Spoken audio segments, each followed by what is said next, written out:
What's going on, y'all? It's Big Brother 749 coming back at you with another video. I want to talk about this Jussie Smollett situation. He's an actor who had just been sentenced to 150 days in Cook County Jail.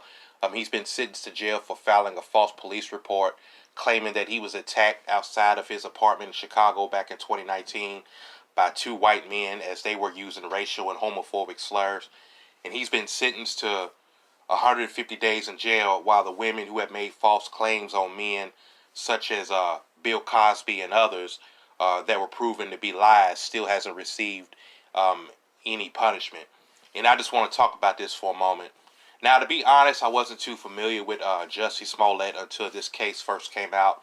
I've seen him on Empire from the couple of times I've watched it, but I didn't really know who he was. I know he got siblings in the entertainment industry, such as Journey Smallett, who I've seen.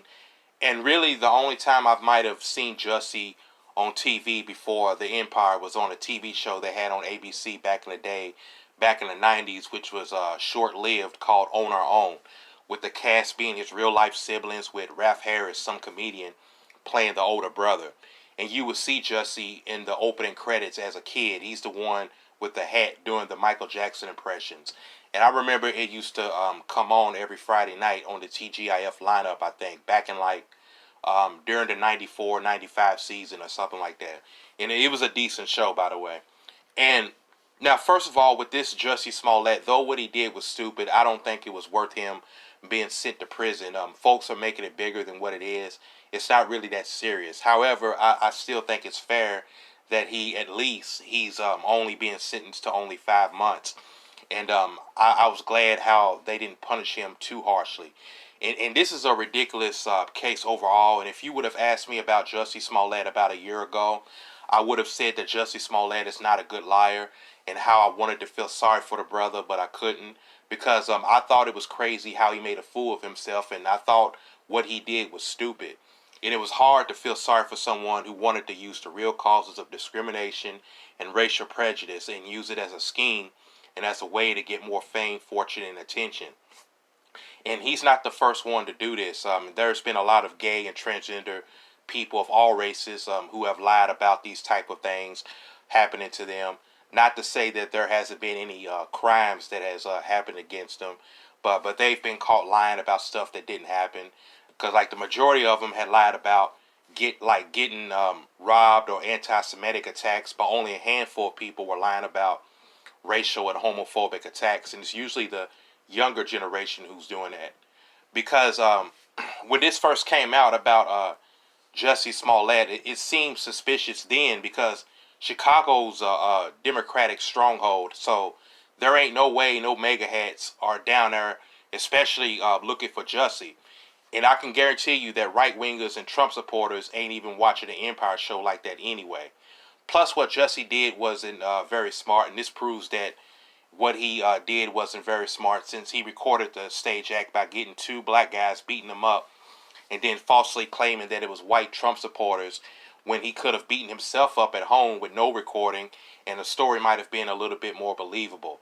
But when this bogus story came out a couple of years ago, these liberals fell for it, and some felt it's possible that he would have potentially caused another race war, because he knew that if he were to claim that he was attacked by white Trump supporters, all because he was gay and black, the left wing would have immediately became outraged and would lose their minds just off that. And all rational thought and critical thinking would go out the window. And when it's been proven that he lied, it sort of made the Republican Party look good and made them look wholesome and innocent. Plus, he has sort of made it harder for the real victims who really had hate crimes committed against them. And now when they report a hate crime that really did happen, they're going to there's going to be doubt, and they're going to be accused of lying. And if someone's being racist towards Jussie now, no one's going to believe him, because folks felt that he tried to use that story to gain sympathy and become a leader of the anti-Trump movement, all because he wanted to gain more fame and attention. And since it's been said that his character on Empire was about to be written out of the show, and he wanted to gang and hype up his fame and play the victim status, thinking that's going to help him, it actually ruined him and made his situation worse. But because he actually did harm to himself by making a light of a very serious issue for his own financial benefit. Wasting the police officer's time as they're investigating a crime that never happened. But like I said, despite of it all of what he did, though, which was stupid and wrong, I feel people are making it bigger than what it was. If anything, this could have been written off as a misdemeanor or a slap on the wrist. Hey, have him do community service, possibly get some counseling so he can go on about his business and it'll be done and over with. But unfortunately, that's been denied. And I'm not condoning what Jussie did, but I think that this hate crime hawks doesn't necessarily mean that he needs to spend time in prison where he actually would be attacked because of his sexual orientation and would be dealing with what he's falsely been reporting. Because anywhere else they would have considered this a misdemeanor, but I guess things are different down there in Illinois. And with a jury full of white folks, it's not surprising that Jussie got convicted and sentenced. And I think they only convicted and sentenced him because of the Chicago prosecutor, attorney Kim Fox, over the decision to not charge Mr. Smallett a couple of years ago. And I felt that conviction and this sentencing was rather personal, and they're feeling like, sending Jussie Smollett to prison was the easiest thing to do because he's black. Because though he filed a false police report, he didn't kill anyone, nobody was hurt. He didn't falsely accuse a specific person as far as details and names. And I've seen the outbursts he had in court after his sentence hearing. And I think he could just be, mentally ill. He might be having psychological issues and just need counseling.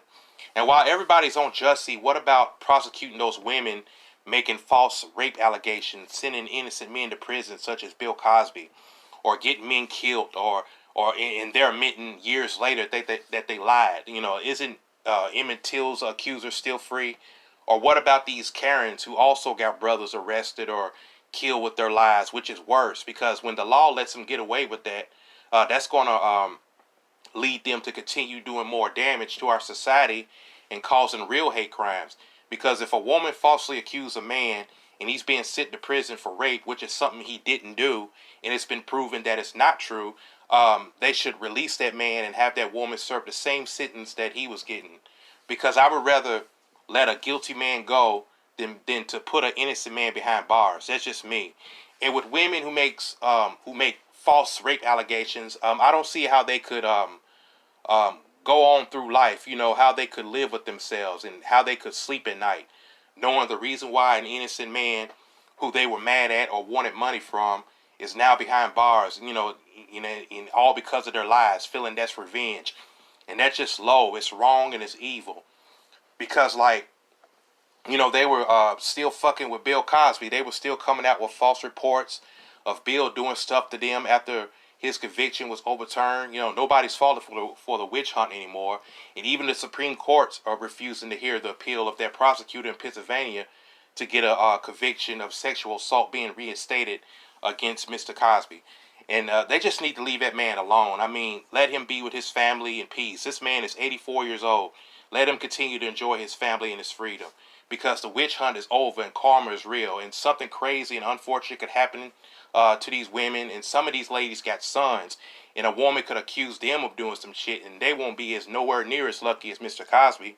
Because karma is real and it don't discriminate. And it's going to come back and bite them in the rear. So they need to think about what they're doing. And Black Lives Matter was standing with Jussie Smollett after he was convicted, which was cool because though what he did was foolish, he didn't actually commit a crime. And this case should have been casted as a misdemeanor. He doesn't need to go to prison. He just needs a slap on the wrist, have him do community service, get some counseling, talk to him, say, yo, don't ever do that shit again, and just go on about his business. But however, if that would have happened, if he was never sentenced, that doesn't mean that Jussie will be fine and dandy, because deep down, he's still going to realize that he's still ruined his career, his reputation, his image, and he's going to have to live with that remorse for the rest of his life, being labeled as a liar and misleading people. And I hope he learned his lesson, and I think that right there should be a good enough punishment. And I remember reading a comment someone posted on YouTube from a video I was watching about this a while back, saying that Jussie Smollett should find another profession outside of the entertainment industry as a fiction writer. I don't know. They were just being stupid. But this should teach false accusers of rape and hate crime who plan on doing this a lesson, because the truth is going to be revealed and you will forever be a disgrace and a shame to the community that you support, as well as the community that supports you. But that's all I want to say, folks. This is Big Brother 749 signing out. I'm out. Peace.